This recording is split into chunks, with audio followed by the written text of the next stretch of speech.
Bismillahirrahmanirrahim. Assalamu alaikum. I'm Abdul Majid Khan, your biology teacher. Welcome to Noor Virtual Classes. Dear students, last time we have discussed about human excretory system. It is also called human urinary system.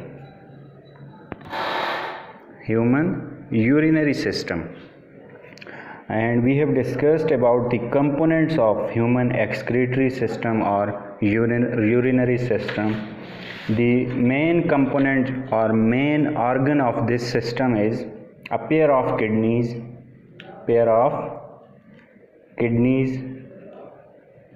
along with that a pair of ureters,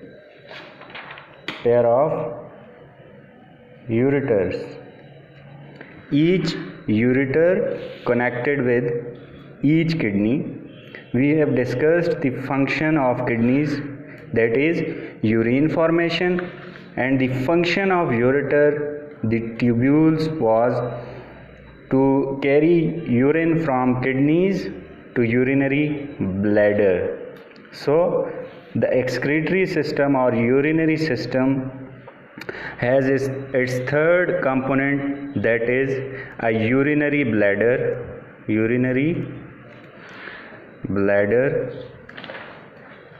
and a urethra that excrete urine out of the body from urinary bladder.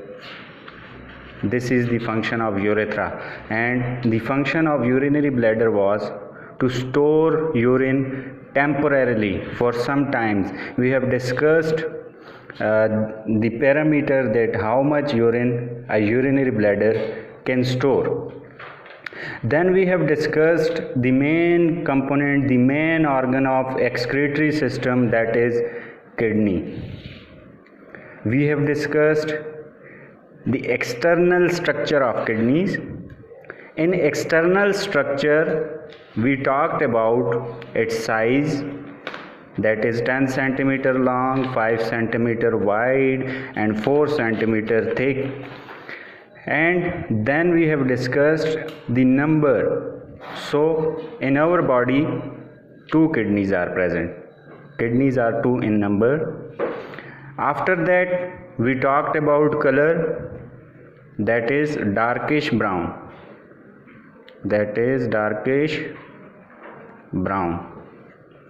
And then we have discussed its weight, that is 1% of total body weight, and sides of kidney, 2 sides, that one is convex and the other one is concave.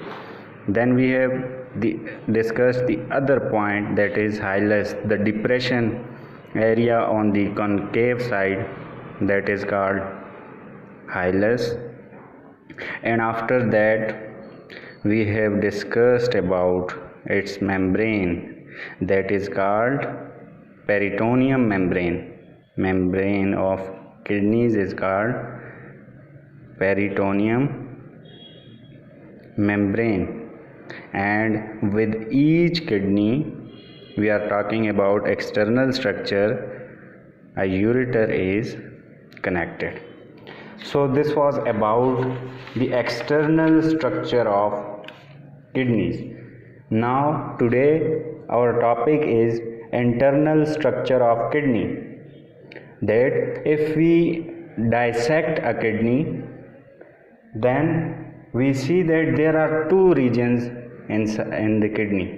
Longitudinal dissection of kidney, यानी कि kidney को अगर हम dissect करें longitudinally, ठीक है, तो dissection से हमें 2 एरियाज़ नज़र आते हैं। एक ये जो आउटर रीजन है, ये जो आपको नज़र आ रहा है, ये आउटर रीजन है, ये सारा, ठीक है, इसको हम रीनल कॉर्टेक्स कहते हैं। The outer dark portion of kidney, dark red इसका कलर होता है। और फिर जो इंटरनल रीजन होता है, ये आप देख सकते हैं, ये इंटरनल रीजन है, ये सारा यहाँ से लेकर यहाँ तक ये सारा इंटरनल रीजन रीनल मेडल्ला कहलाता है। ये सारा रीजन क्या कहलाता है? ऊपर ये जो छोटा सा रीनल कॉर्टेक्स और ये यहाँ से यहाँ तक ये सारा रीनल मेडल्ला। रीनल मेडल्ला के अंदर फिर दो चीज़ें होती हैं, एक को हम रीनल पायरामिड्स कहते हैं और दूसरे को रीनल पेल्विस कहते हैं। रीनल पायरामिड्स ये कौन शेप, ये एरियाज़ आपको नज़र आ रहे हैं। ये रीनल एक पिरामिड है, ये दूसरा पिरामिड है, ये तीसरा पिरामिड है, ये चौथा पिरामिड है। तो इस तरह के रीजन्स होते हैं रीनल मेडल्ला में जिनको हम रीनल पिरामिड्स कहते हैं। Cone shaped areas in renal medulla are called renal pyramids. फिर रीनल पिरामिड्स ओपन होते हैं रीनल पेल्विस में, फनल शेप्ड रीनल पेल्विस। ये वाला जो रीजन है ये देखें, ये यूरेटर एंटर हो रहा है यहाँ से, ये फनल शेप्ड हम कहते हैं ना, ये ऐसे फनल होती है ऐसे, ठीक है।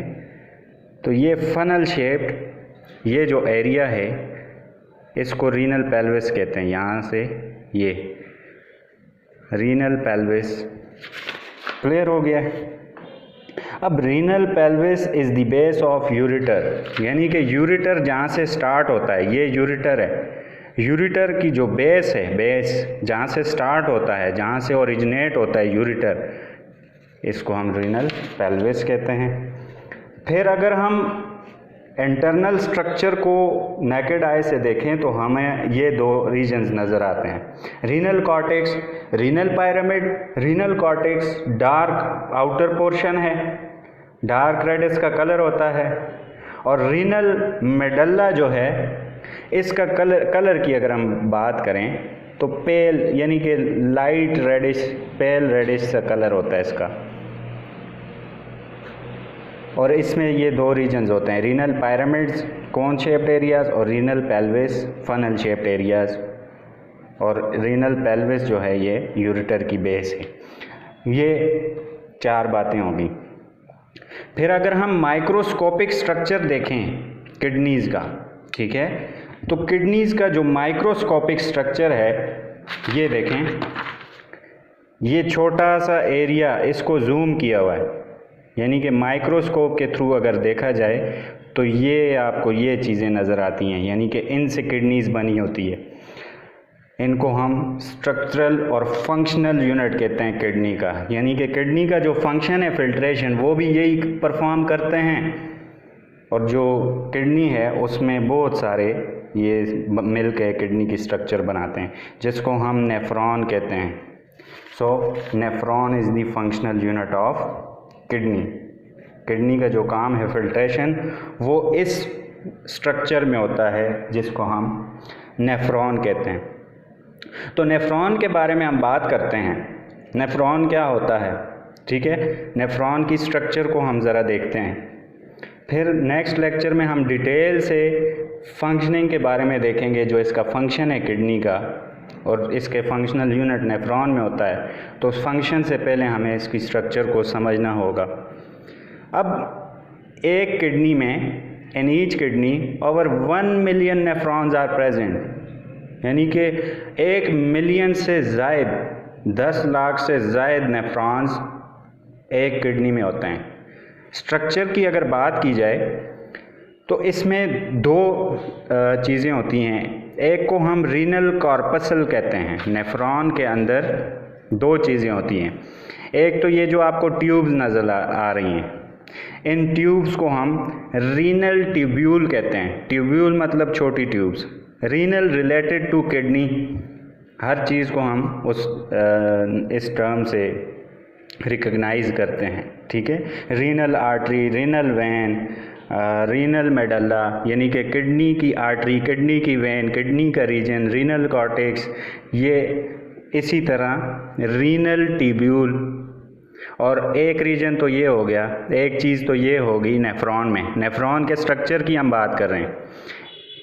तो दूसरी चीज़ वो है रीनल कॉर्पसल, ये ये जो गुच्छा सा आपको कप शेप्ड ये नज़र आ रहा है, इसको हम रीनल कॉर्पसल कहते हैं। तो ये दो चीज़ें होती हैं नेफ्रॉन के अंदर, यानी कि रीनल ट्यूब्यूल्स और रीनल कॉर्पसल, ये दो मिलके नेफ्रॉन बनाती हैं। रीनल कॉर्पसल में क्या होता है? रीनल कॉर्पसल में दो चीज़ें होती हैं, एक को हम ग्लोमेरुलस कहते हैं और दूसरे को बॉमेंस कैप्सूल कहते हैं। अब ये क्या होता है? अब ये बॉमेंस कैप्सूल इस तरह कप शेप्ड कैप्सूल होता है, ये इस तरह कप शेप्ड कैप्सूल होता है जो कि रीनल ट्यूब्यूल यहाँ से फिर अराइज होती हैं, ये इस तरह का कैप्सूल होता है। क्लियर हो गया? अब इस कैप्सूल के अंदर ग्लोमेरुलस होता है। ग्लोमेरुलस क्या होता है? It is a network of capillaries, यानी कि ये आर्टरी आई एंटर हुई और ये डिवाइड रीडिवाइड होके बहुत सारी यहाँ पे कैपिलरीज का नेटवर्क बना देते हैं, tuft of capillaries, a network of capillaries, और ये दूसरी साइड से आर्टरी कैप्सूल से निकल जाती है।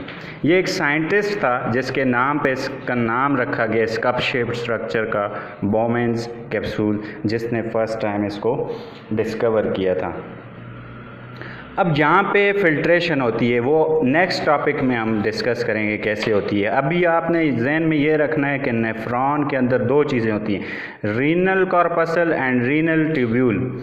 रीनल कॉर्पसल दो चीज़ों से मिलकर बनता है, cup shaped capsule, Bowman's capsule, जिसके अंदर tuft of capillaries, network of capillaries, ये ब्लड वेसल्स होती हैं जिनको हम ग्लोमेरुलस कहते हैं।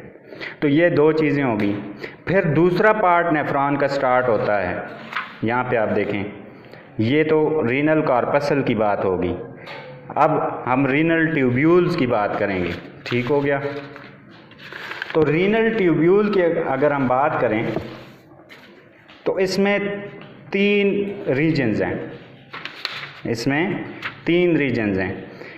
एक यहाँ से ये देखें, रीनल कॉर्पसल से स्टार्ट होता है एक रीजन, ये आता है यहाँ तक, और इसमें आप देखें ये जिग जिग, इनको कॉन्वोल्यूशंस कहते हैं, ये टेढ़ापन, और यहाँ से ये ट्यूब फिर इस तरह थिन हो जाती है, थिन हो के फिर ये थिक हो जाती है और फिर कॉन्वोल्यूशंस, फिर ये टेढ़ापन आ जाता है, जिग जिग ये।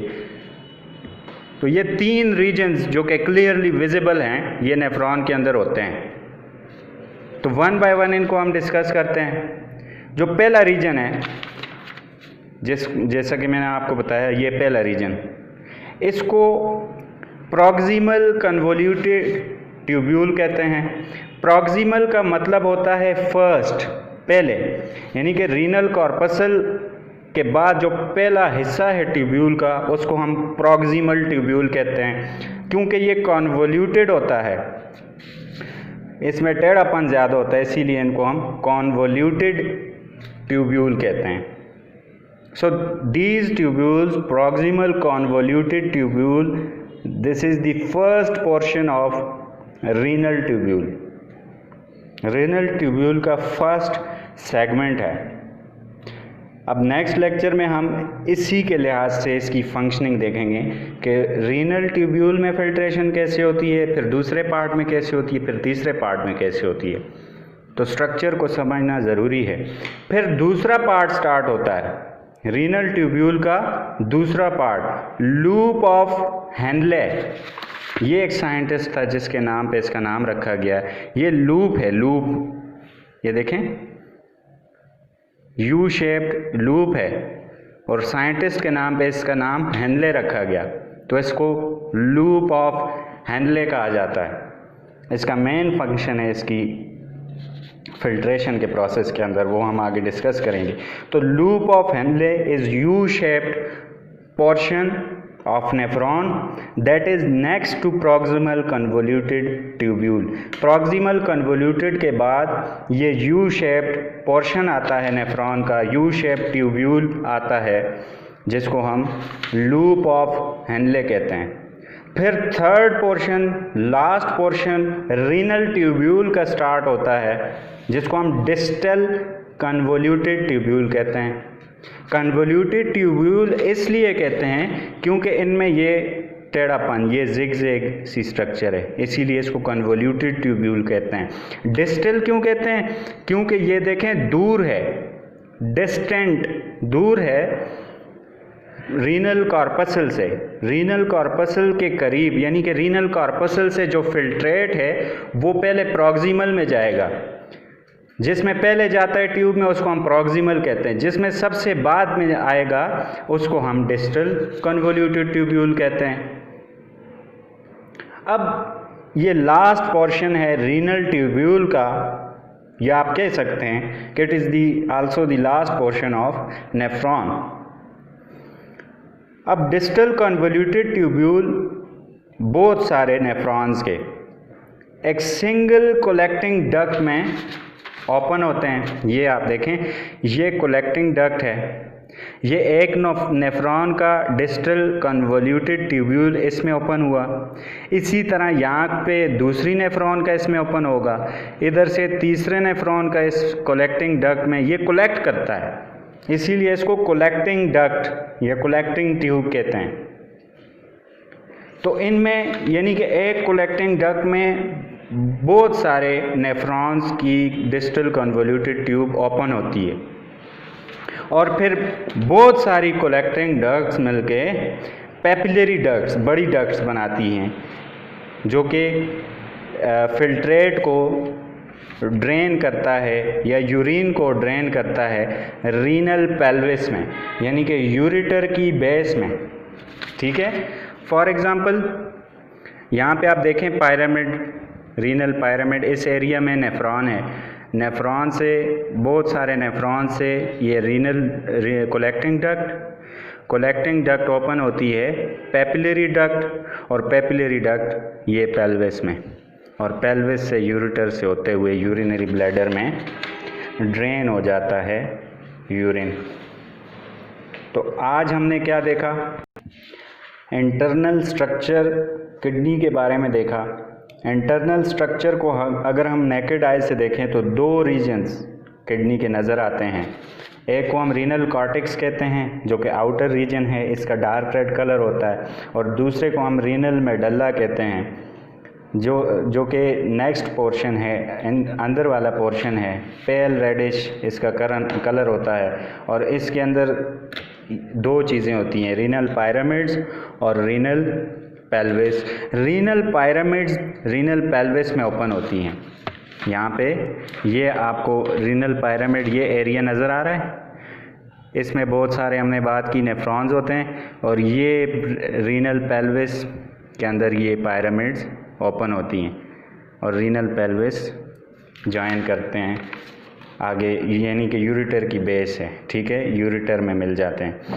फिर अगर हम माइक्रोस्कोपिक व्यू देखें किडनी का, तो इसमें बहुत सारे नेफ्रॉन्स होते हैं, ओवर 1 मिलियन नेफ्रॉन्स इन ईच किडनी, और नेफ्रॉन फंक्शनल यूनिट है किडनी का। तो इसके अगर हम स्ट्रक्चर की बात करें तो इसमें दो पोर्शंस हैं, दो रीजन्स हैं, एक को हम रीनल कॉर्पसल कहते हैं और दूसरे को रीनल ट्यूब्यूल्स।